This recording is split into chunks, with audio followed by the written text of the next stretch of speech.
Good afternoon and welcome to Understanding the Intersections of Sexual Violence with Housing and Homelessness.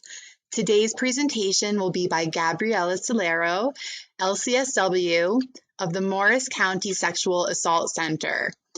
Today's program will run from 2 p.m. to 3:30 p.m. with time for a Q&A before we conclude. Due to the sensitive nature of today's topic, this presentation is intended for providers only. If you're not a provider, please feel free to contact me directly. I will place my email address in the chat in a couple of moments, and Gabby and I will make sure that you get connected to resources. My name is Becca Butts. You may know me as the Director of Outreach Programs at Family Promise of Morris County. I'll be moderating today's program as the training coordinator for Morris County Community Assistance Services Committee, better known as CAS. For those of you who are unfamiliar with the work of CAS, CAS is a subcommittee of the Morris County Continuum of Care, whose mission is to end homelessness in our community. CAS membership requested a training on the intersection of homelessness and sexual assault. As we just concluded Sexual Assault Awareness Month in April, we wanted to honor this important topic by providing an educational opportunity to our partners to better understand the intersectionality of race, gender, sexuality, socioeconomic divide, and the parallel vulnerabilities of homelessness and sexual violence. We also want to make known how we can best support the vulnerable populations we serve by following best practices, providing appropriate resources, and being aware of legal rights and housing relief for this population. Our presenter, Gabriela Celeiro of the Morris County Sexual Assault Center, is a bilingual English and Spanish licensed clinical social worker who specializes in trauma and sexuality. She has worked in the social service field since 2004 in New York City and New Jersey with individuals, families, groups, couples, and has extensive experience serving women, adolescents, LGBTQI populations, and immigrants. Gabriela has provided sexual health and human trafficking training and capacity strengthening to other helping professionals serving survivors of severe forms of human trafficking and sexual violence. Gabriela also assists the Rutgers University Institute for Families as a content matter expert and lead trainer on human trafficking victim identification and LGBTQI cultural competency and trauma recovery. She works as a behavioral health clinician and sexual assault advocate for the Morris County Sexual Assault Center in the Atlantic Health System and has provided international trainings in Puerto Rico and Mexico. We sincerely thank Gabby for sharing her knowledge and expertise and her time with us today. And before we begin, I just wanted to note that all participants will be muted to minimize distractions. Please feel free to type all of your questions into the chat box and we will address them following the presentation. And I can also unmute everyone during the Q&A if that's a little bit easier for more discussion. And finally, I mentioned this at the beginning, but if you just joined us, this webinar will be recorded and posted to the CAS website and YouTube channel, and I will enter the links for each of them into the chat box so you can check those out later. And I will now turn the presentation over to Gabby. Thanks, Gabby. Thank you so much, Becca, for this introduction to your amazing work, and also for bringing such an important topic to life. So I am going to give you a different lens on it, not only based on sexual assault, but because so much of my experience is with human trafficking survivors and LGBTQI young people. I will also give you that framework as well. And any questions that you have following the training, or if there is something specific that you even want to discuss, we do have plenty of time. You can feel free to put it in the chat, and Rebecca and I will be conscious of that as well. So welcome everyone, and today we're going to look at not only the intersectionality, but also what does it mean when it has to do with social oppressions, with socioeconomic disparities and all of the things that we're really dealing with right now in our country. And what I want you to think about is those, not only the vulnerabilities for the individual, but also those around them, right? So if somebody is pregnant, if there are children involved, if there are pets involved, right? How is it that those vulnerabilities can make it more difficult for somebody to leave the situation or to seek help, especially if they have been sexually assaulted? And next slide. And bear with me, I'm usually a Zoomer. That's what I use. So this is a new mode of presenting. So we are going to do the best that we can. So for our opening exercise, I want you to think about a situation where either you or a family member felt vulnerable. You don't have to tell us, but just think about how that made you feel. Also, how you were able to recover, how were you able to get help, and who helped you. So just take a second to kind of note that for yourself. And it can even be as simple as a car accident, right? Where you've needed help, you needed somebody to drive you, you needed somebody to talk to you through what happened, or to get legal support, to give you transportation. So something that has made you vulnerable and how difficult that can be for us to seek help. So I love Brene Brown. She does amazing work in the social field and has gotten a lot of recognition as a researcher and PhD social worker. She has an amazing book out now called Daring Greatly. And one of her quotes is, "You are imperfect, you are wired for struggle, but you are worthy of love and belonging," right? So whether it's an immigrant woman that has found herself on the street because she was in a domestic violence relationship, or escaped from a brothel being sex trafficked, or a young kid that was kicked out of their home for being gay, or just somebody that found themselves in a really bad situation right now that we're all dealing with the collective trauma of COVID, finding yourself in a space where you are vulnerable, where you're homeless. Maybe there are substance misuse issues. Maybe there is something that happened within your family, or you lost your home. It can be really heart-wrenching, but also you start to experience the vulnerabilities of perpetrators around you, right? So where all of a sudden perpetrators pick up on that, and it's sort of like a bird's eye view of, okay, well, this person is now dealing with this struggle. You know, we can look at situations where after hurricanes, right? So in Puerto Rico, after the hurricane, it was a swarm of individuals that went in to exploit these individuals, whether it was contract workers, you know, traffickers, individuals that just had malintent that saw, okay, now here we have a population that is vulnerable and will be seeking help, right? So we want to think about it from that context. Next slide. So vulnerability, to be marginalized means to be pushed aside.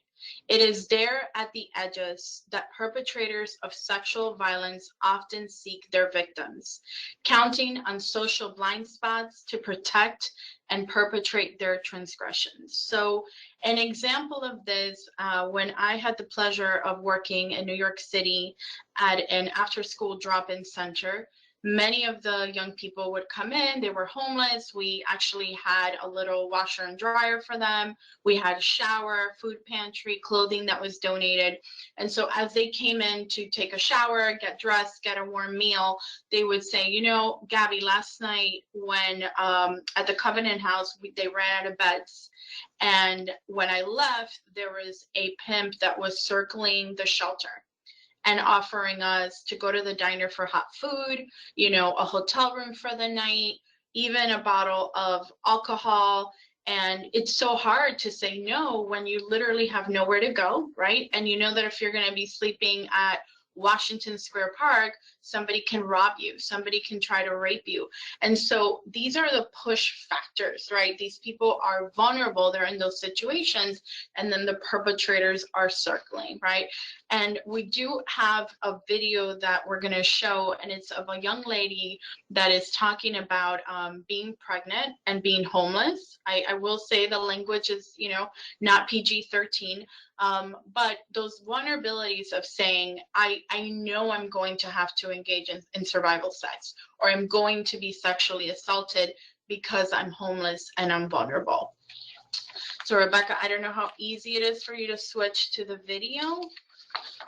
If you can, that's great. If not, no worries. I definitely can. It'll just take 1 second. So enjoy a quiet moment, or feel free to talk while I'm doing it. Some elevator music. Doo, doo, doo, doo. So, really listen to, as this young lady is saying, I'm pregnant, I want to keep my child, and I know that as I go couch surfing, these individuals are going to expect sex from me, right? And sometimes it's not even that expectation, is that they will take it. They will sexually assault individuals in those situations. I'm almost there. No worries. And we can always send the videos afterwards.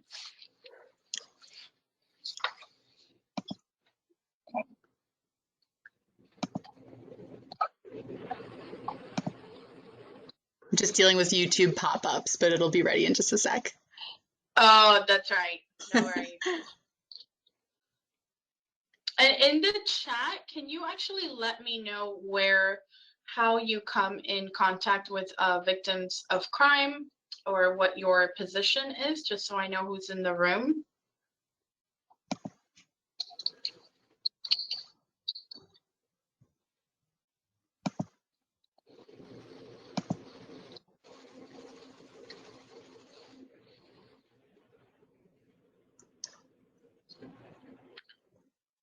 Rebecca? Oh, sure. Sorry. No, it's okay. Okay, I don't see any responses in the chat, and I do have the video up. I'm gonna play it for a second and let me know if you can hear the sound, okay? Because it didn't ask me a second ago. Okay, no worries. I'm actually gonna try one more time.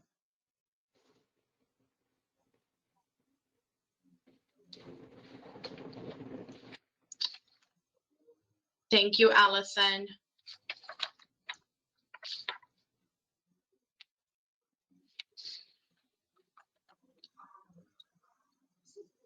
Were you able to hear the sound just then? No. Okay, that's weird. Before, it was letting me check off a box to make sure that it did share sound, and it's not right now. Okay, it's no worries. We can send them out afterwards. It's okay. All right, I'll go back to your presentation. Sorry about that, everyone. It's okay.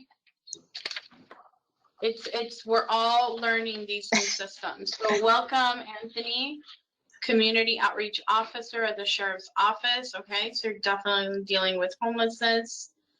Shay, social worker for the Office of Temporary Assistant, working with homeless people. Welcome, Shay.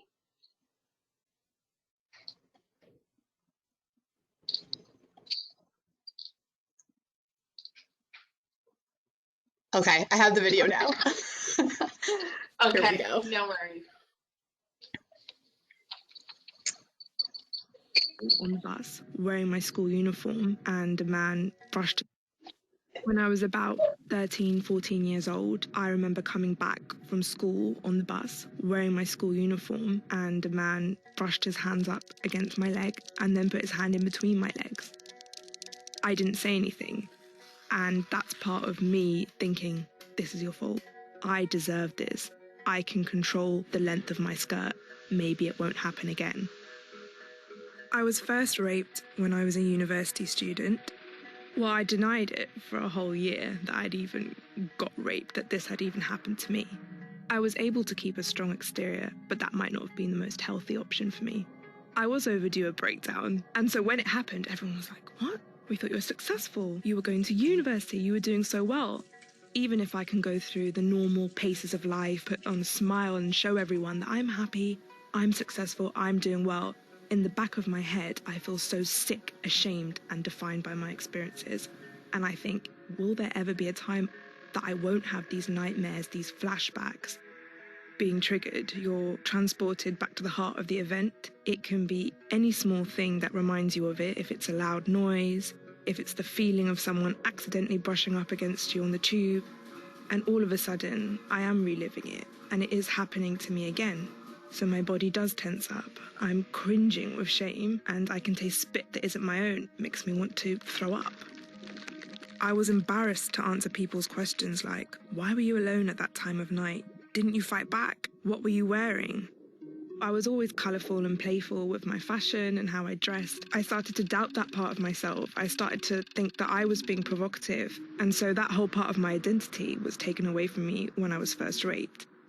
I overanalyzed my appearance, from whether I was wearing too much mascara to how short my skirt was and to whether I looked pretty that day. I need to appear more introverted. I need to appear less interested in men, to stop this from ever happening again. All that effort I spent analysing every detail of my being, none of it kept me safe. It happened again. I was raped for the second time. Because it is toxic for victims to believe that there is something about them that made and makes them justified targets. It can happen even if you're wearing a winter coat and a big jumper, which I was. Whatever you wear, however you look, however you talk to men, you don't deserve it, and you can't predict it. I actually kept my outfit from my first rape. In the back of my wardrobe, there was that not too mini skirt and that strappy top. One day I saw the outfit and I thought, I love that outfit. Why don't I put it back on again? PTSD changed who I am. It changes my physical reactions. It changes how I feel about things. To be able to dress how I used to do before my rapes and before my sexual assaults feels great because I am myself again. I've learned from therapy, grounding techniques, what can I see around me that's beautiful? What is the brightest, craziest colour that I can put on today? And that helps to remind me I'm safe, I'm here, I've survived.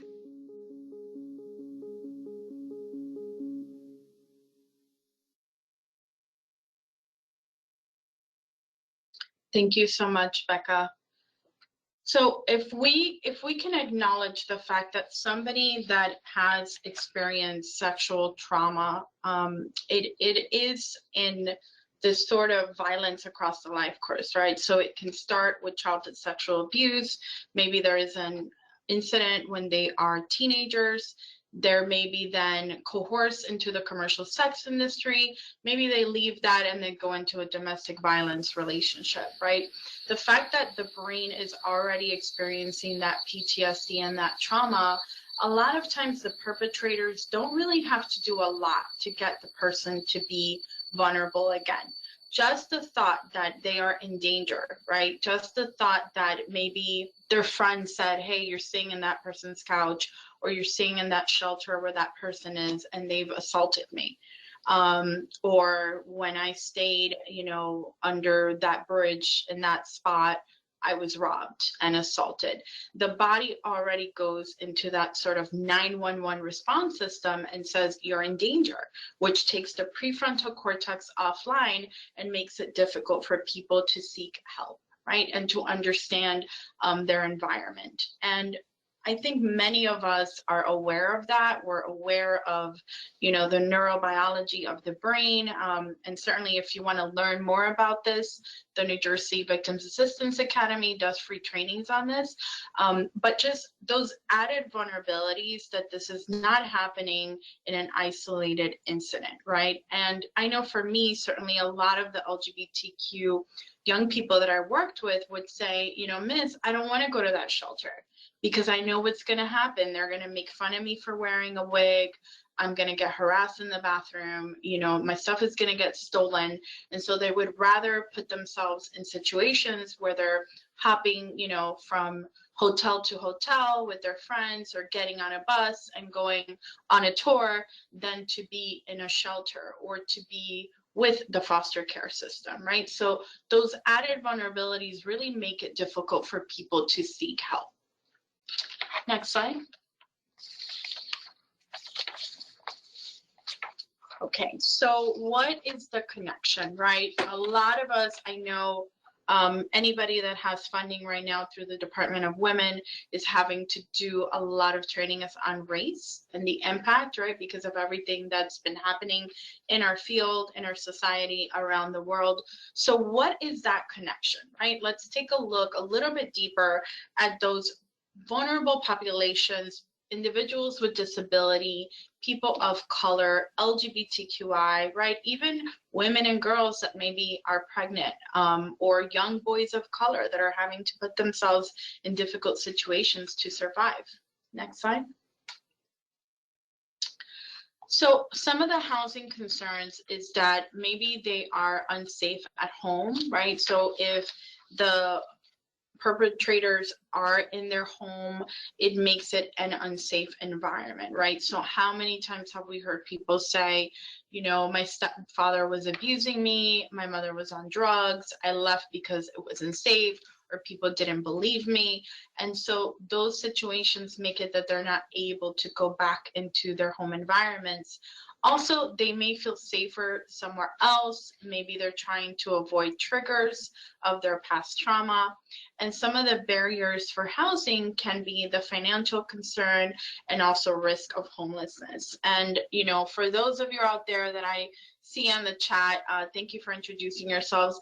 I know that this is hard work, right? I know that this is, we want to help everybody. Sometimes we can't. Sometimes it's the system where we're like, I need to get this person this check, or they made a mistake and now we're not able to do that. But what does it mean for people to have that stability, right? And for us to try to do the best job that we can, or as we say, be a good enough social worker in the field to provide those services. And so one of the things that I really wanted to address here is also this concept of our pets, our children, right?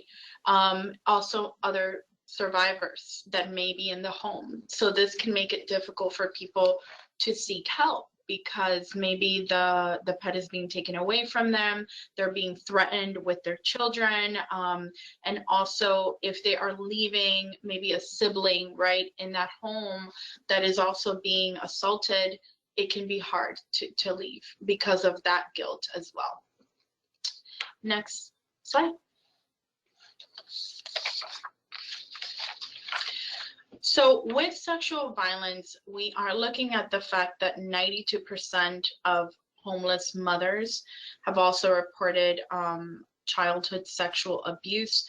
I know that this was a sort of unofficial statistic in human trafficking as well, that many human trafficking, specifically sex trafficking survivors, had experienced some form of abuse in the home. So it didn't have to be sexual. It could be neglect. It could be seeing physical violence in the home or emotional abuse towards a parent. And so just that it creates that environment that feels really unsafe, right?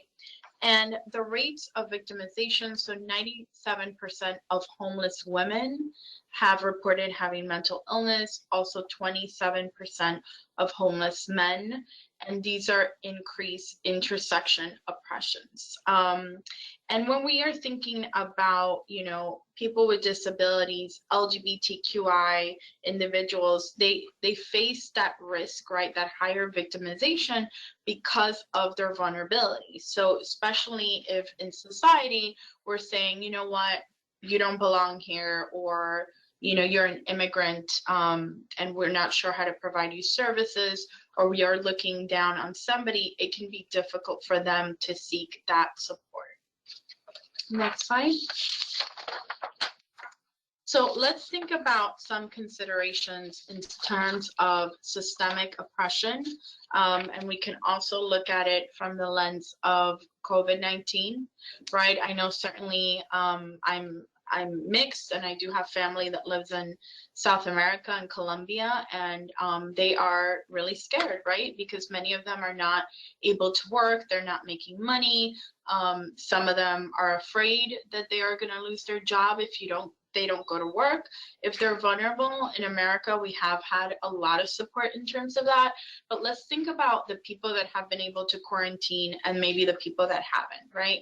Or the people that are working in environments where maybe precautions about safety are in place, and others where it's like, you know what, you want to eat, you don't want to lose your house, you need to figure it out, right? And so how is it that the system itself can create those added vulnerabilities and push factors into homelessness, and then to be more vulnerable for sexual assault?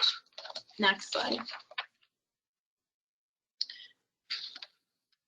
So when we think about healing and safety, right? So we watched that video on PTSD. I worked with a young person that identified as a lesbian. However, because of her issue with chronic homelessness and also substance misuse and mental health issues, so actually needed medication for her mental health, there was this, sort of chronic pattern of sleeping in on people's couches, and then would report to me, I have to sleep with these guys in order for them to let me stay on their couch, even though she did not want to, right? And it became sort of a form of survival. Like, this is what I have to do. This is just a life that I have right now. But her real focus was to get her children back, okay? Her children were in the care of DCPMP, and that was kind of the focus. So where I worked at the time, I had the ability to do crisis response, case management, and also trauma therapy with mindfulness, right? And so we have a lot of research around neurobiology and the impact of trauma on the brain. And so there were times when I was able to do, some kind of mindfulness meditation with this young lady. And they would say, Gabby, I haven't felt calm in, since I saw you 2 weeks ago, because I feel like I'm constantly on edge. So I'm sleeping, at Newark Penn Station, or I'm sleeping under a bridge and I'm constantly looking out, or I am on somebody's couch and I have my purse clutched to me, or I make sure that I'm sleeping with my jeans on because I don't want somebody to attack me. So let's think about that, that nervous system that is constantly on alert, right? Constantly on alert. And then not only are they homeless, they're a person of color, they're of a sexual orientation that is considered a minority. They're not taking care of their hygiene and their mental health because they have no access. So when we look at things like even just having access to sanitary napkins, right? A clean bathroom to clean yourself, that may not always be a possibility. And so that systemic oppression is just sort of like piling on, right? I lost my child. I don't have housing. I'm engaging in commercial sex. I have addiction issues. I have mental health addictions. I'm missing a tooth. I mean, it continues.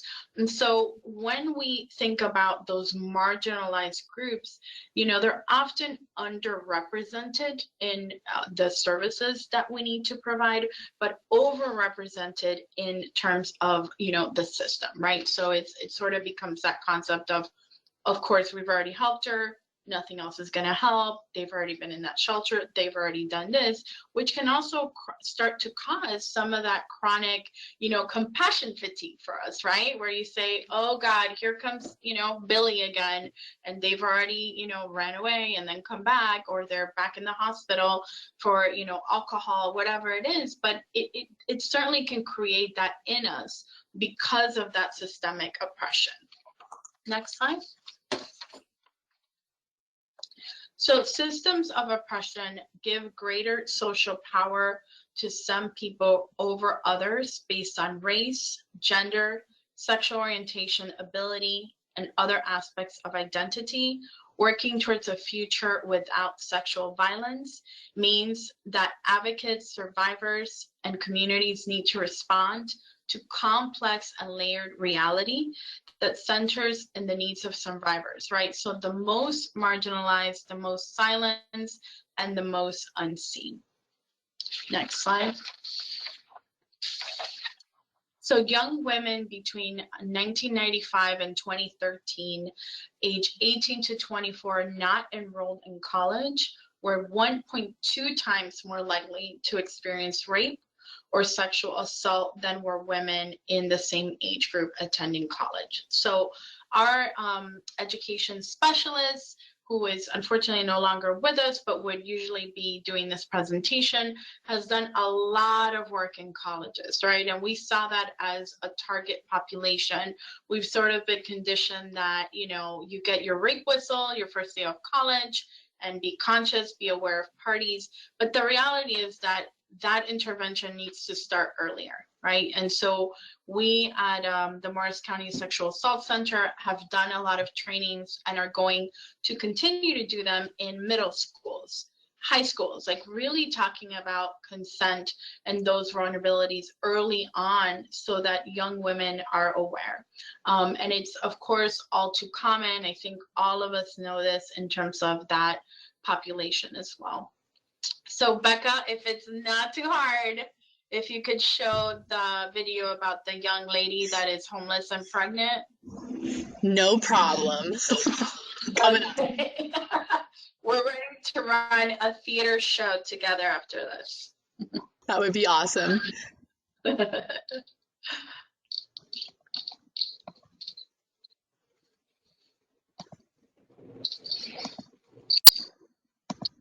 And thank you, David, for introducing yourself, and Donna, to working with homeless veterans. Legal services, very important.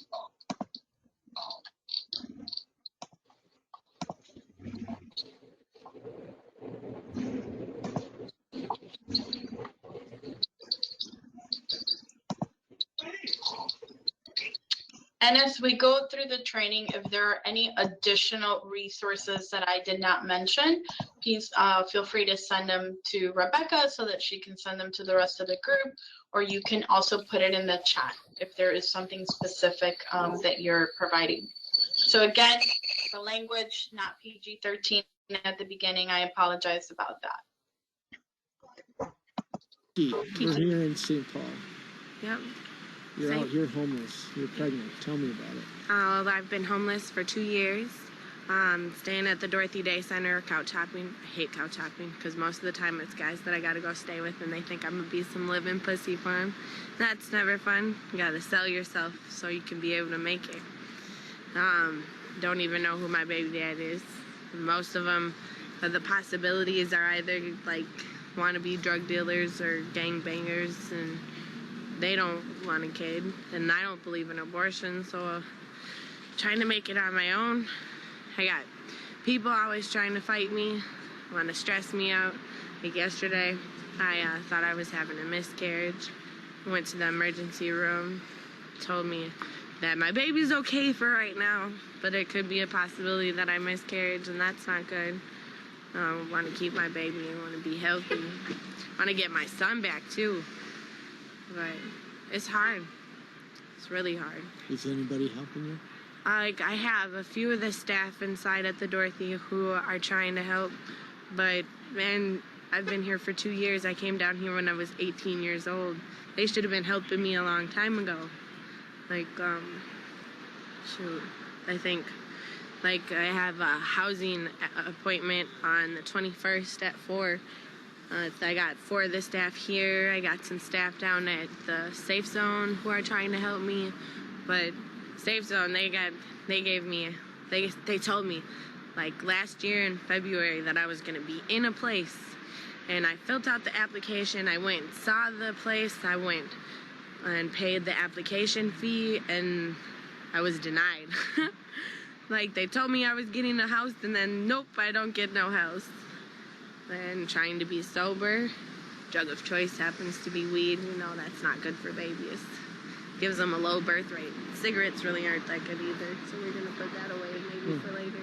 Well, you know all this. I know, but it's like you stress and you have problems, and like as much as you want to be able to talk to people, you don't know who's your friends and who's just gonna use stuff against you, or who's gonna actually help you. Like I said, the couch hop. They say, oh, you can come stay with me. Just help out with some bills. And then it's like, bitch, take off your clothes, or if you don't, you have to leave. And then December, it's not so much fun to have to leave in the middle of the night when it's cold out. Survival sex. Uh-huh. They don't even get paid sometimes. I mean, that's the worst. Then you're not really surviving, you're just having sex. That really sucks when it's not good. That's probably not a really funny joke, but it's sadly the truth. If you had 3 wishes, what would they be? Stop the war, end poverty, and have my own place, and be able to provide for my kids and myself. Mostly my kids. I know, like, if it was just me, I'd be okay. I'd be able to be out here and not worry. The fact that I have a 5-year-old son that I'm not taking care of completely, and the fact that I got a baby on the way and don't know how I'm going to provide for it, it's really a scary thought. Really scary thought. Thank you very much for talking to me. Well, thank you. And I hope whatever you're doing this for, it can help some of us out here, because this ain't what it do. You got people losing their minds every day. Thank you, Becca. Kiki.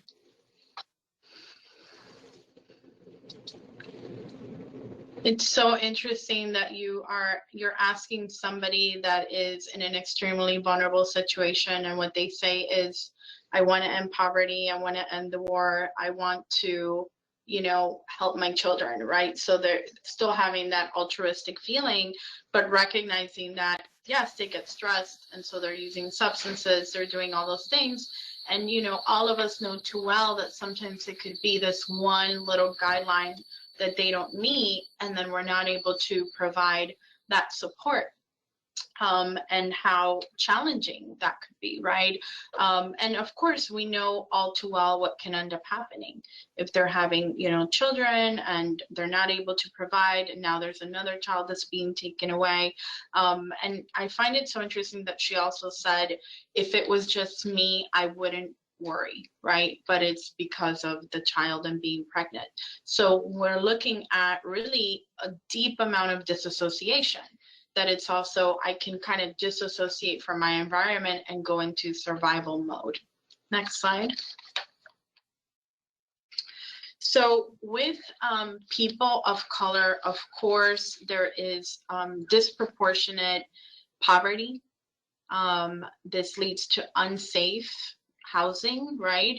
That may not be affordable for everyone. Also environments where maybe there can be a lot of crime if the housing is affordable.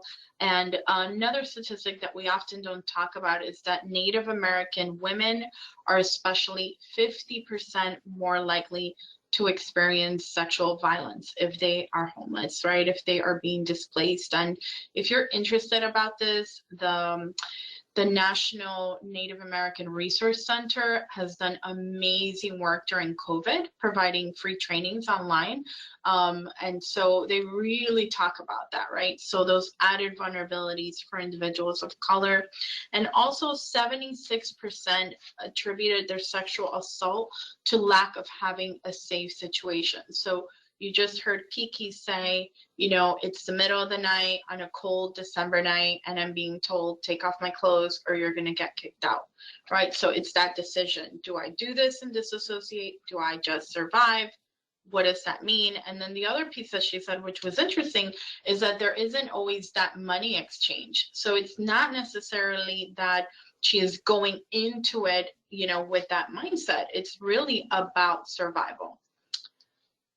Yes, welcome, Elizabeth. Another piece of this is that, so in my work with LGBTQI youth, which we're going to talk a lot more about, I can tell you that if I said to a young person, you are 15 years old, you just engage in commercial sex with a 50-year-old man, you're considered a victim of sex trafficking, right? Or that's considered assault because that's not technically consensual. They can say to me, Miss, I'm doing it because I want to, I'm not going to turn down money. You want me to go work at McDonald's? What are you talking about? I just made $500, right? But let's look at the disproportion in terms of social oppression, right? So here, many of their clients were affluent, Caucasian men coming from places like Westchester or other more affluent environments that would drive down to places like New York City in the Village or Newark and seek out commercial sex from young boys of color or transgendered individuals, right? So number one, they know that they're not going to say anything. Number two, a lot of them were being kicked out of their homes for being gay. And guess what? They might not ever go to a police officer to ask for help because they're afraid of the police. So it creates this kind of system where it's saying, it's okay for you to perpetrate. The victim is never going to come forward, and the only person getting blamed for the crime is this individual that already has added vulnerabilities, right? And so we really want to think about the fact that also 45% of residents in public housing, are African American and individuals of color. So how is it that our society has put it in those formats as well, right? And the other piece is that if people have experienced some form of maybe sexual assault in the home or as children, they might not want to come forward and report that because of fear of their perpetrator, be it their father, their grandfather, their uncle, going to jail and shaming that family, right? So keeping that secret so that it doesn't create more racial hate towards them and their family. Next slide. So with LGBTQI populations, lesbian, gay, bisexual, transgendered, queer, and questioning, 24% of lesbian and bisexual women have reported struggling with homelessness. Also, barriers for trans folks to come out. So 1 in 5 trans folks need and are at risk for shelter. So obviously this can create a lot of barriers. Do you put somebody in, their preferred gender shelter, or in a place where they're going to be with individuals of the same sex that was assigned at birth, right? And this can create issues for the shelter staff, the other members, issues around bathroom use, which was a big one, but also for them, a lot of safety issues, right? And not coming forward. And then the other piece that we want to think about is those people that are living their lives fully in their preferred gender. So they completely pass as their preferred gender, we may never know. So it's only until they're going to the doctor, they're using, the shower publicly, where anybody could tell, and now we might be placing them in spaces that are not safe. So homelessness and LGBTQI, they are going to face added victimization. Often it's targeted crimes. This can be at, the shelters. It can also be in environments where they frequent. And so with the young people that I worked with, they were getting targeted by pimps. So because they were homeless, they were engaging in survival sex. They would usually rent a room for them and their friends to have for the weekend. And then at the end of the night, the pimps would come in, attack them at gunpoint, rob them of the money they had made, and usually sexually assault them. Okay. And so that was what started to become dangerous. Not so much, I'm doing this because I want to, I'm engaging in it because I feel that this is the work that I want to do. But then it became that added vulnerability of now, perpetrators and criminals that specialize in this business know exactly where the young people are. And I can say that really scared them. That was the thing that they were like, okay, I don't want that to happen again. Also, trans individuals who identify as a gender that is different from their birth may be kind of having, going through their gender expressions, right? So maybe sometimes they're wearing clothing that is appropriate, sometimes they're not, there can be that stage of like, I don't know which wig to choose or how to apply my makeup or what kind of clothing to wear. And so there can be a lot of awkwardness around that. And now pair that up with living in the streets or living in a shelter where people may not be as aware. So it can also create a lot of shame around that and confusion. And the other piece is hormones, right? So when we think about individuals seeking out illegal hormones, so this is when, they're buying them from the street, from grandmas, or, you know, even buying girls' birth control pills, they can oftentimes get involved in criminal activity in order to seek that out. And I can give you all a case example of this as well. And you can go to the next slide. So oftentimes the family members can react negatively, right, to individuals coming out. 35 to 50% of all homeless youth are 7 times more likely to experience violence. So, and this can be getting, you know, bottles thrown at them, being called names, you know, being on a bus and being called, you know, the F word, getting maced, getting raped, getting assaulted, getting beat up. In New York City, it got to the point where there were so many transgendered homeless youth of color getting murdered, and it wasn't being reported, that it was kind of an outcry. Like, you know, we were so concerned. The other thing that happened was a lot of suicidality. So this feeling of, I'm homeless, my parents don't want me, I'm not transitioning in the way that I want to, you know, kind of who cares, right? And so overusing maybe substances that weren't good for them, and really putting themselves in dangerous situations. And so generally when it turns into survival sex, so, you know, yes, there can be the piece of it where they are being sexually assaulted, but then the other, like Kiki was reporting, is saying, okay, I'm not going to report this person even though I don't want to have sex with them because I need a bed tonight, right? Or I'm addicted to heroin, or I'm addicted to meth, and so I need this person to provide that for me.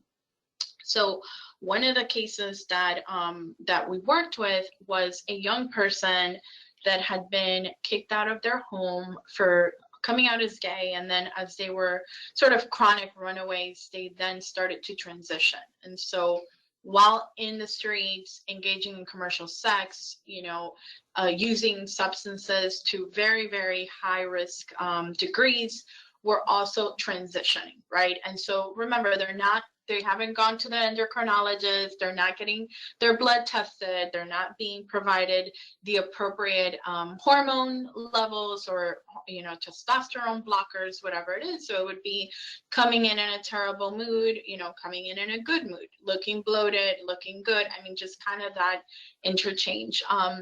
This young person one time came to our drop-in center, and we would oftentimes try to call their social worker to say, listen, they're here, maybe you can place them in housing, maybe you can get them, you know, a foster home or something, because we're afraid that they're going to really hurt themselves. We found them in a pile of vomit in the bathroom. So John, the commercial sex client, had given her a bottle of vodka and ecstasy pills. And I mean, she was just on the floor, like, you know, convulsing. Literally, we called to get help. As soon as we did, they ran away again. And then they ended up going to a silicone party. And so I don't know how many of you know what that is, but this is when young LGBTQI kids will go to a motel or a hotel or somebody's house, and the person is injecting them with industrial grade silicone. So something that you would buy at Home Depot for the house. And the reason they're using that is to affirm their gender expression. So either to get, you know, like fillers, like cheeks, or, you know, bigger breasts, or a bigger, you know, bum, but just different things to accentuate their body so that they look more feminized, right? Their preferred gender. And so this young person, they applied the silicone too close to their heart.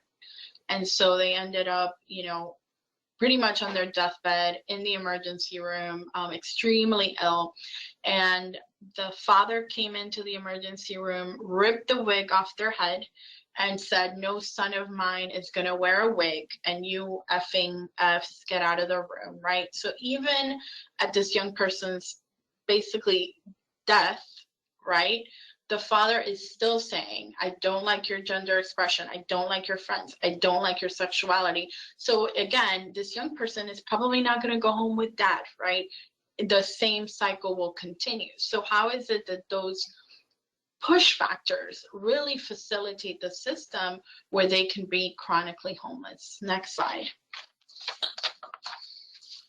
So with people with disabilities, 34% of residents in public housing with disabilities have an increased risk for sexual violence. And we actually had some cases in our area. One, it was an individual that raped somebody that was had dementia.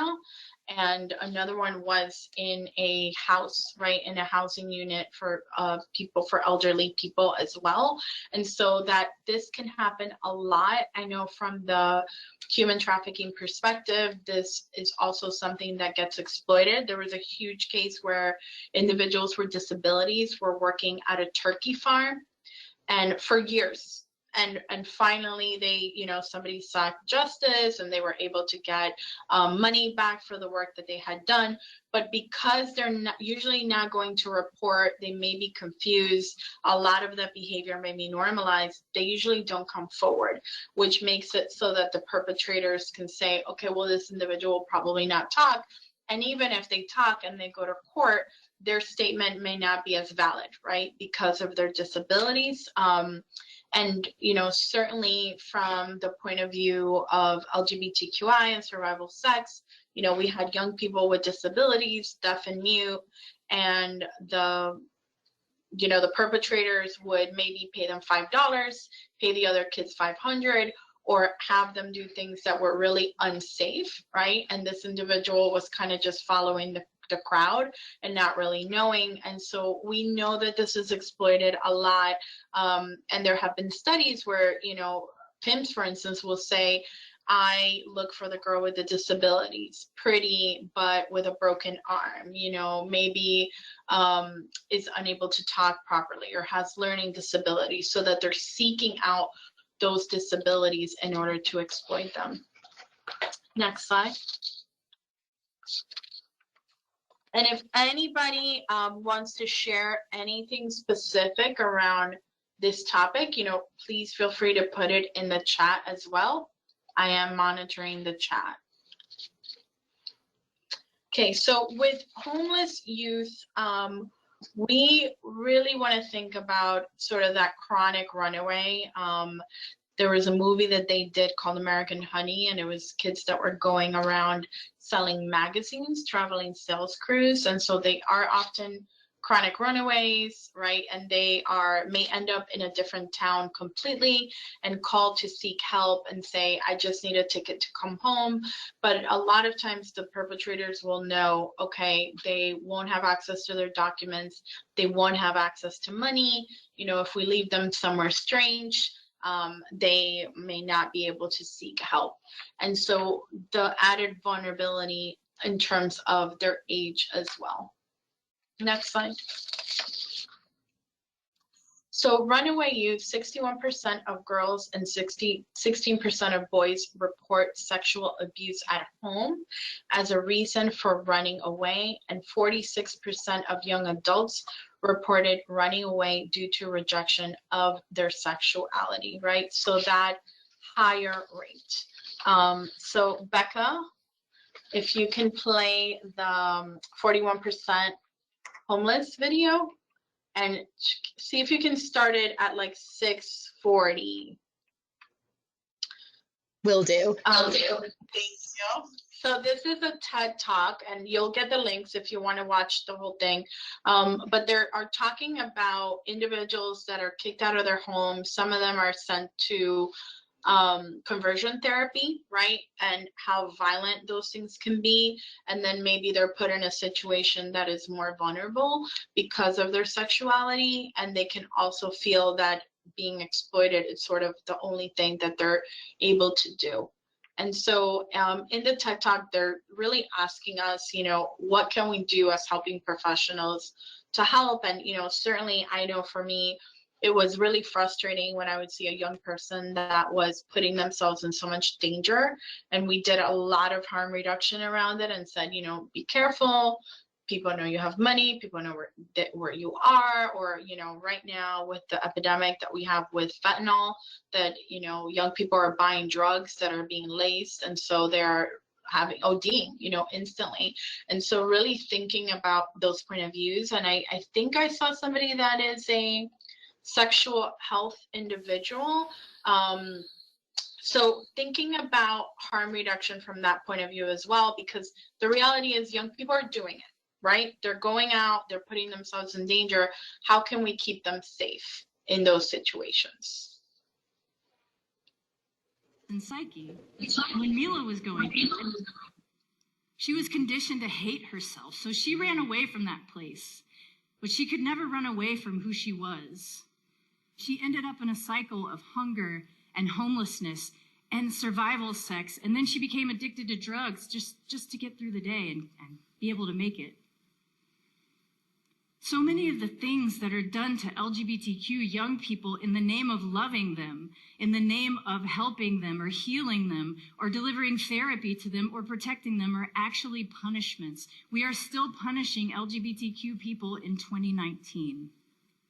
Now, you may be sitting there thinking to yourselves, that's horrible, these systems are terrible, and these parents are horrible for kicking their kids out, but what can I do about it? And you might feel absolved from doing anything to solve the problem. Or you may be sitting there thinking that you don't agree with LGBTQ identity, and maybe they're getting what they deserve. But each and every one of us has a role to play in ending this type of homelessness. What these young people need are social supports, not criminalization. On the systems level, we could ban conversion therapy in all of its forms. We could divest from youth incarceration and invest in youth leadership. Decriminalize the things that young people have to do to survive on the streets, and allow the youngest ones to get the life-saving support that they need without getting all tied up in the court systems.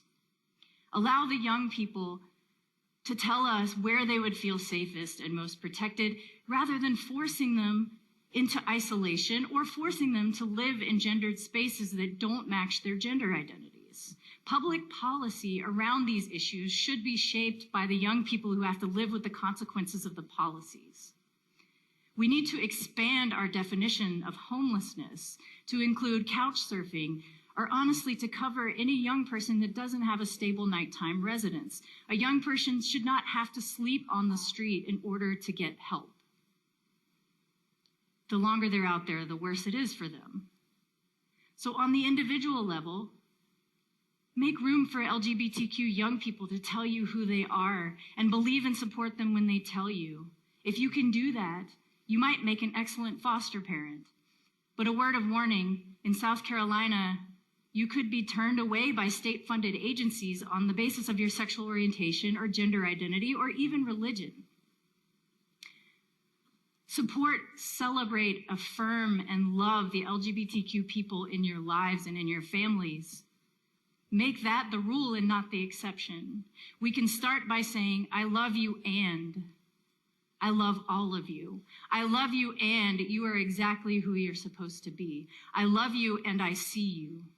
I love you and I respect your name and your pronouns. I love you and I will support you in any way you need support.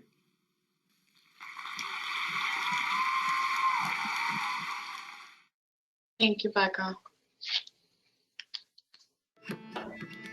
What is a home warranty? It's a Sorry, I'm That trying to was make this stop. ironic. What is a home warranty? I think many people wish they had that. Especially after something goes wrong. Right? Yeah, exactly. So we're going to talk a little bit about, obviously we can go into, the impact of trauma on the brain, LGBTQI individuals much further, human trafficking, sexual assault, but I really wanted to give you an overview also because so many of you are already experts when it comes to some of these topics. And so we want to look at what are some of the reliefs that are available. And of course, feel free to add any more in the chat. And then, like I said, we will send you resources so you have access to this as well. So you can go to the next slide, Becca.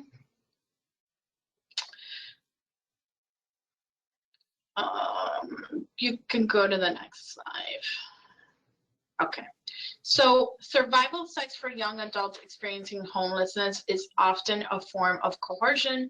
Survival sex is exchanging sex for shelter, food, money, clothing, or protection. And as you saw in the video and you saw the plead, we do need to think about couch surfing as a form of homelessness and looking at those perspectives as well. Next slide. So what are some of the affordable housing programs that are out there? Next slide. So we have Section 8, so tenant voucher programs, project-based voucher programs. And one of the things that our coordinator really wanted me to mention to you all is for individuals that have been victimized to also seek services through the victims assistance availability. So nj.gov can give you those as well. Next slide. So with private housing, we want to think of ways that maybe some survivors can rely on safe family members or significant others. Maybe it is for that financial support at the beginning in order to be able to find safe housing. Also, many survivors may report a range of behaviors by their landlord prior to being assaulted, right? And so if assaults happen in their private homes, sometimes people don't want the individuals living in the homes anymore, or they may also refuse to change the locks. They may refuse to fix things like the heat, and sometimes even sexual propositions by the tenants, so inappropriateness from the tenants themselves. And the majority of the survivors that were assaulted did let the landlord know. I know, certainly with a lot of the survivors that we work with, where it's somebody that has tried to get into their home, or maybe they've asked the landlord to change the lock several times because of having abusive, roommates. That's not always a possibility, right? Or they might not want to, or the individual may get flagged because they are involved in those situations, even though they didn't cause the situation. Next slide. So rural housing. So one of the things that we really want to think about with housing, it's this concept of you're taking somebody that's used to being in the city and you're putting them in a rural situation, or vice versa, right? And so if somebody is used to that noise of the city and then you're putting them out in, a space where there's a lot of woods, a lot of trees, there isn't your local, store bodega to go buy your chips and soda, they might really get freaked out, right? So any noise that they hear can feel like, oh my God, there's a wolf out there or a bear or something can happen. And the other way too, if somebody is not used to kind of the hustle of the city, they can get really scared. And so thinking about the access to services, is it difficult for them to find employment where they are, transportation, also that sex offenders may often be pushed to more rural environments, and that can increase the likelihood of re-victimism, right?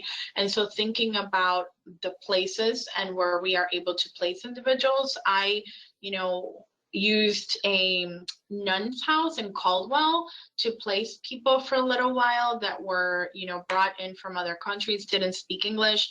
And the sisters, said, we're going to teach them English. We are going to work with them. And it was actually a really good match for that individual. But they were, they weren't from America and they were used to living in more rural environments. That may not always work. So really having that cultural competency to think about what the individual may feel comfortable in. Next slide. So how advocates can help. So with the advocates, we're going to look at it from the lens of homelessness, right? Because that's our topic. But what I wanted to let all of you know is the fact that when somebody is contacting an advocate, it doesn't matter where they are, right? If they're homeless, if they're couch surfing, they're in a shelter, all they have to do is call the hotline.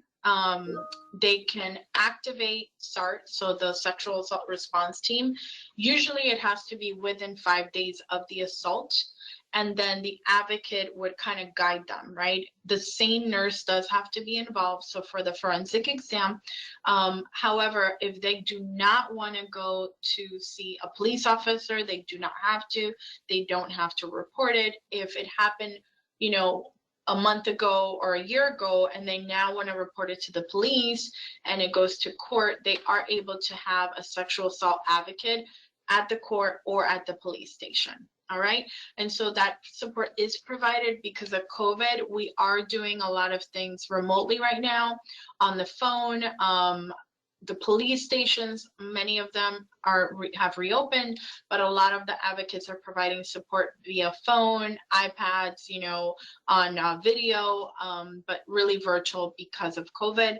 The other piece is that if any of you are interested in becoming advocates for the Morris County Sexual Assault Center, you can let us know. We will be starting our 40-hour sexual assault training within a couple of months. And you just have to take 3 shifts for the hotline to help out. But if you're interested, let me know. And I can also send Rebecca all of the SART centers for the counties and also the child advocacy centers in case you need to provide that support.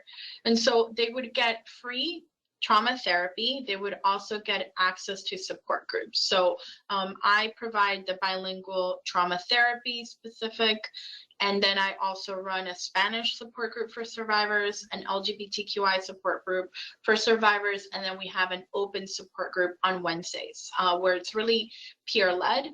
They can also get a psychoeducation group, and I know places like Healing Space are running virtual expressive arts therapy groups, even movement therapy. So if any of you have survivors that need to be linked to services, I would start with your county specific, and then if they can meet the need, maybe they can let another county know that does have those services. Next slide.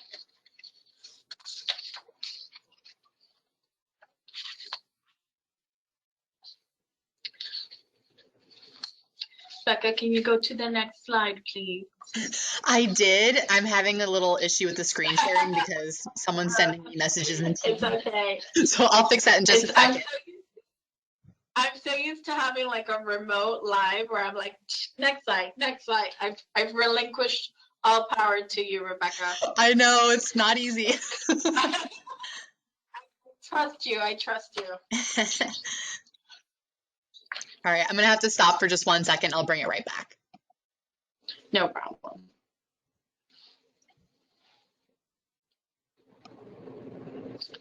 And while we are transitioning, so the other piece to this is thinking about, you know, safety also in terms of if the person that perpetrated the crime against them, you know, are they going to jail? Are they not?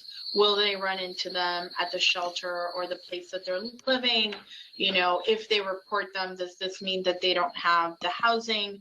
But I have to say that I always think of that young person that was chronically homeless that just could not get out of that cycle, right? And was trying so hard, but it was like, I made enough money to take the bus to go see my kid at the foster home. But because I did that, I lost my job. Or, you know, somebody punched me in the face and I lost my tooth, and now I have to make money to fix my tooth, which means I don't have enough money to make the rent, right? And save that money. And that when we're thinking about kids that are in foster care, so I volunteered with a foster care program through the Department of Children and Families, but they had a program called Transitions for Youth with Rutgers University. And they provided housing in the summer in the dorm rooms. They would get a school credit. They would get like, you know, supplies and things that they needed, and also a paid internship. And then usually they would have some kind of scholarship to go to college. But these kids were aging out and they didn't know how to balance the checkbook. You know, if their car broke down in the middle of the highway, who were they going to call? They had nobody to call. They would call, you know, their social worker that was on call. And so really we're thinking about those life skills. And I love that TED Talk, individual was saying that it's really about teaching them empowerment and all those pieces, because that's what it is, right? In those moments of vulnerability, and we can use ourselves to think about that. Sometimes you're just so overwhelmed that you're like, oh my God, how am I going to get a new car? Now I have to pay for an attorney. Is this person going to say I hit them when they hit me? It can create a lot of chaos, and then it's hard to see the end of that, right? Now add PTSD and the shame from being sexually assaulted, right? Or having repeated sexual violence throughout your life course. So when we're doing the screenings, we want to determine housing status, what is the best type of housing, help obtain housing if possible. We want to give them continual access to their housing needs, and also think about our potential screening. So do you have a safe place to stay right now?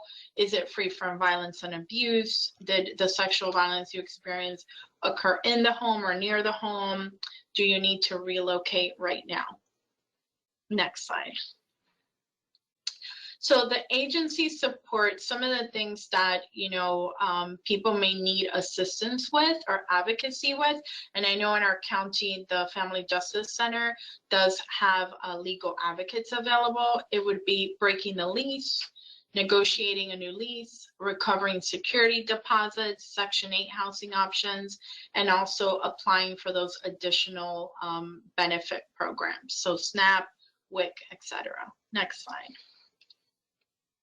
So cultural considerations, obviously we want to really be conscious of language. So if somebody is primarily Spanish speaking or Portuguese or another language, thinking about, is there somebody in that housing facility that can speak their language and provide that support? If we're working with somebody that is transgendered or has disabilities, are people able to meet those needs? Are we using the right pronouns? Are we, do we have access to a language line? Do we have access to services where they may, be able to hear better? Or, is our environment or the facility that we are referring them to, does it have wheelchair access? Like just being really conscious of all of those things so that we can provide the best support or really the best linkage. Next slide. So collaboration is key. I have to say I have worked in a lot of different, within this field, a lot of different agencies and, places, but also in different roles. And I can't think of one place where any of us could do this work alone, right? I can't do the work that you do. Becca, can't do the work that I do. I can't do the work that she does, because we all need each other. Just like violence and oppression happens in this soup, right, of the environment, so does help. So we all need each other. We are all important. And every single thing that we do, I can tell you that when I've worked with somebody exiting, for instance, a really terrible trafficking situation, or somebody that was just assaulted and they came to me, but the nurse they saw, or that first social worker, right? Or the doctor, when they went to get their exam, was shaming, maybe talked to them in a weird way, like you knew what was happening, you did it because you wanted to, or maybe just how many sexual partners have you had, right? Think about Kiki's life. It can be quite shaming. So when the individual comes to us, they already have that kind of, block of, oh, here's going to be another person that's going to shame me. They don't know my life.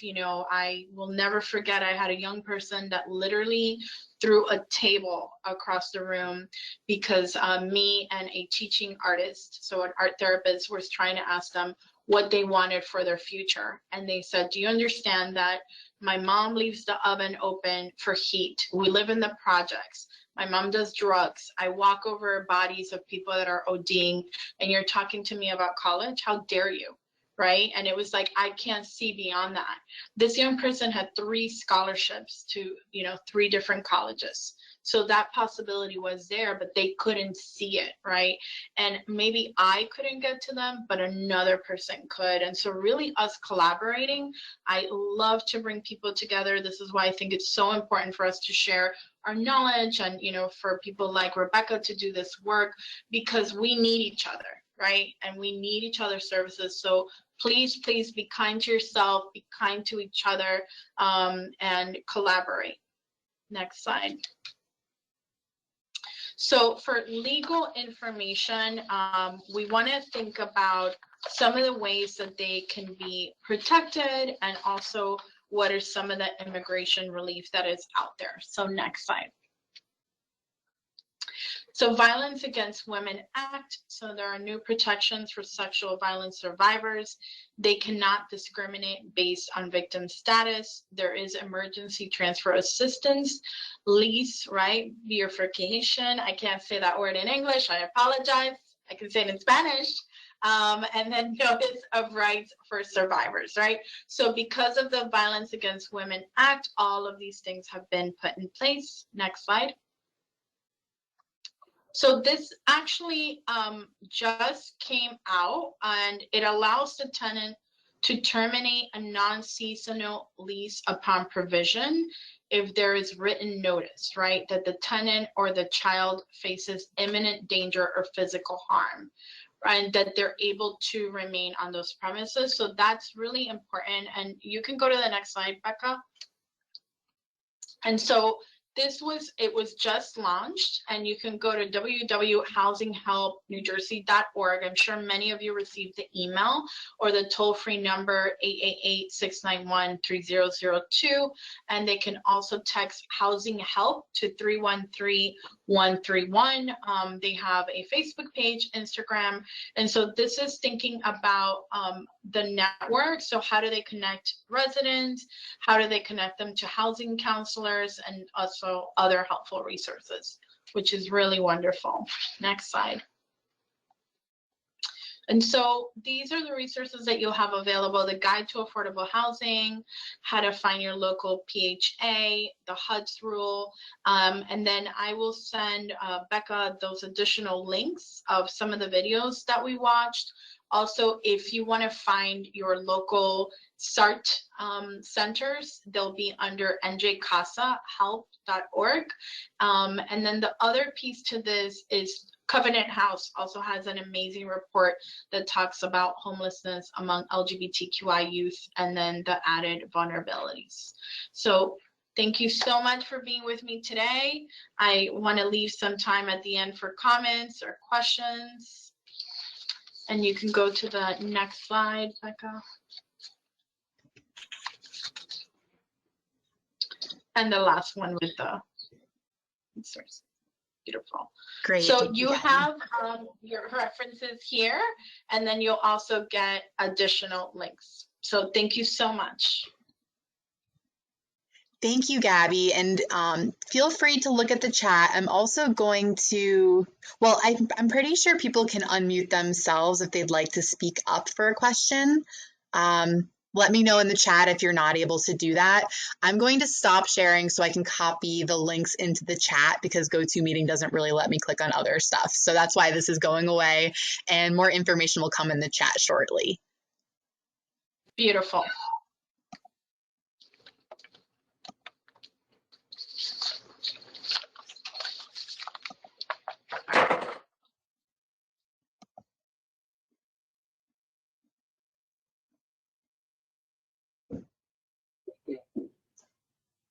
Hi, this is Allison.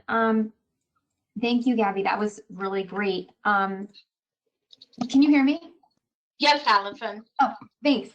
So I wanted to ask about people who experience multiple acts of sexual violence, because I have heard that before, that happens, that you're more likely to experience additional sexual violence after the first time. Can you talk more about that, why that happens? Sure. Thank you. And I want to say to you that I am going to make it my goal to research this further and maybe even create a free training through the New Jersey Victims Assistance Academy, where I teach, or with Atlantic Health. So we were actually discussing this yesterday in our survivor support group, because this has happened to many people. And I think there's, two theories. I think that, thank you, Shay. I think there's two theories. There is this concept of, when there are added vulnerabilities, sometimes people have sort of a skewed view of safety, right? And so think about how normalizing violence can happen in the home, right? And so if you're at home and your mother beats you up or yells at you, and then you grow up and you get into a job and your boss is kind of treating you weird and maybe being a bit abusive, it might be normal because you're like, I can handle this person. I handle my mom. I can deal with this. Or somebody has experienced sexual assault in the home by their father, and then they leave that and they meet a pimp. And then the pimp is like, I'm going to take care of you. You're so beautiful. And then they're forcing them into the commercial sex industry. But, they didn't abuse them like their father, right? So it wasn't quite as bad. So it's this like normalization of violence that can occur. And think of our brain, right? So with our neural pathways and neuroplasticity, we're sort of learning like, okay, this is normal, this is normal, this is normal. And so it's hard to shift that. The other piece is that perpetrators are very intelligent, okay, and oftentimes have sociopathic, narcissistic personality types. And so guess what? They're going to go for that gazelle with the broken ankle first, right? And there were studies done where, there was a group of pimps, perpetrators that they were documenting themselves for HBO. They wanted a show. And they would say, you look for the girl with the pretty face but the broken arm. You look for that single mom on welfare. You look for the girl that was sexually abused by some sucker, right? So that it's very specific. And I think that sometimes people will share their trauma history as a way to connect. So this happened to me, oh my God. And if the person has those predatory tendencies, they're going to look at that and they're going to write that down, and they're going to say, all right, this is in my arsenal, right? When the other person is just really trying to connect. And so how do we negotiate that? And how do we think about what's appropriate sharing? What do I need to share? What do I not? But from like a very different perspective, Native Americans believe that when you heal yourself, like in your lifetime, you're healing the generations before you and in front of you, right? That there's something in our lineage where if it's not addressed, it's usually passed on to the next generation. So we can look at it from that lens as well, but it's certainly a phenomenon that happens all too often. Thank you for that great question. And you really want to think about psychological manipulation when it comes to this, the normalization of violence, and that it almost becomes a reward system of this person is not going to treat me like that, right? This is not going to happen again, or that the perpetrator can see that as a weakness that they are able to exploit. And if anybody wants to add to this, you can feel free. Thank you for your answer. I did have another question, but I'd rather if anybody else had any questions to go first. I'm done adding links to the chat, so if anyone was feeling like they couldn't type in the chat, please go ahead. You're hired as my production assistant, Becca. You got it.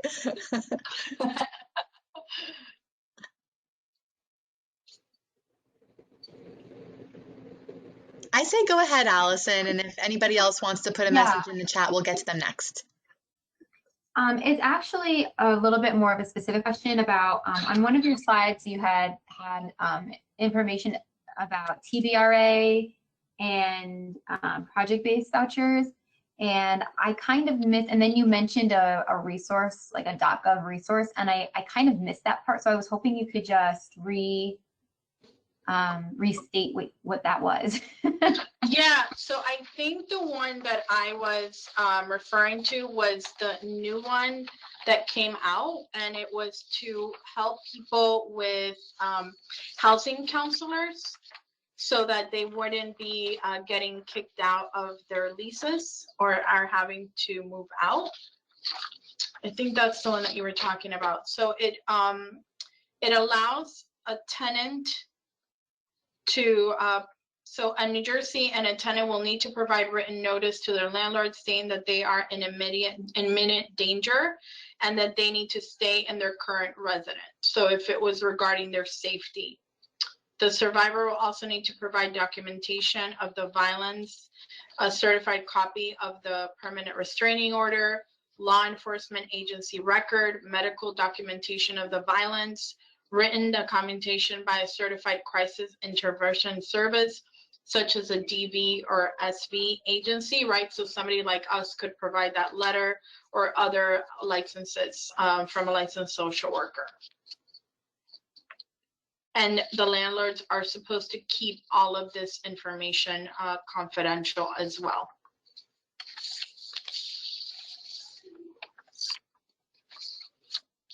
Thank you. Thank you.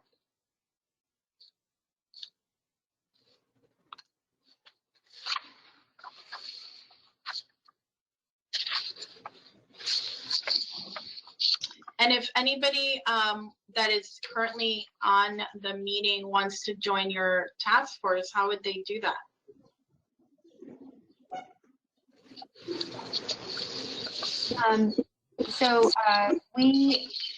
If you're not already a member of CAS, you can reach out to me or to Rebecca. We have CAS meetings the second Tuesday of every month, where we talk about housing related issues in the county. And then we do have periodic webinars. I wouldn't call them regular, but I would call them periodic. So we do them, we do them more than a couple of times a year for sure, but they're not like every month or anything. And so if you're interested in learning more about any of the resources that come out of CAS, about the webinars that we do, or about CAS itself and coming to meetings, you can reach out to me or to Rebecca. And the meetings are now being held through Zoom? Yes, they are virtual. Thank you. Okay. Okay, thank you. Well, thank you so much, everyone, for spending this afternoon with me. I hope that you were able to learn something and take something with you. And thank you for so much for the amazing work that you're doing. Thank you, Gabby. That was really an excellent presentation. I learned so much, even though this is a topic that I already considered myself passionate about. My understanding now is so much more dynamic and in depth, and I'm really grateful to you for that. And I also loved your message of collaboration at the end. That's really what CAS is about bringing our providers together so we can provide the best services possible and end these really serious issues to the greatest extent of our abilities collectively. So thank you again. Thank you everyone for being here. We really appreciate everyone taking the time out of their day. There's a lot going on, and I'm sure you found this as enriching as I did. I posted the link to the CAS webpage and the YouTube page, but just like Allison said, you can feel free to contact me directly. I will make sure that you get all the information that you could ever want, the links, the presentation itself. If you'd like to attend a CAS meeting, we would love to have you. All are welcome. So thank you, everyone. We hope you have a great day. Bye, everyone. Thank you. Gracias. Bye.